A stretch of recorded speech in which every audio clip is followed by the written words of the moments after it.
नमस्कार मित्रांनो, मी मोतीलाल चौधरी. माझ्या या SRT पद्धतीने लागवड केलेल्या केळीमध्ये मी पॅराकोट हे तणनाशक मारलेले आहे. पॅराकोटच्या सोबत मी सुमीमॅक हे एक तणनाशक स्प्रे केलेलं आहे.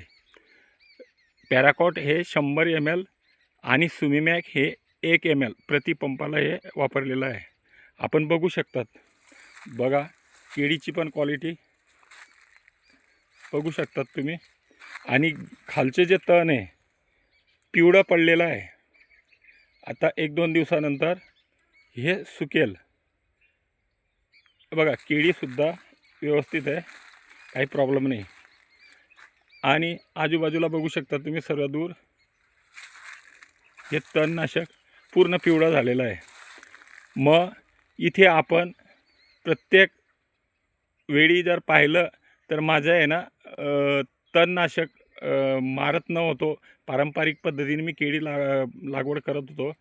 त्या टायमाला मला निंदणीचा खर्च कमीत कमी एका निंदणीचा खर्च मला 10,000 ते 15,000 रुपये लागत होता.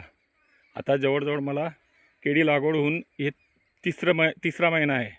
आजपर्यंत कुठलाही मला मजुरांकडे जायची गरज पडलेली नाही. अशा पद्धतीने ही केळी आहे. आता मी वेळोवेळी अपडेट देतच राहील. धन्यवाद.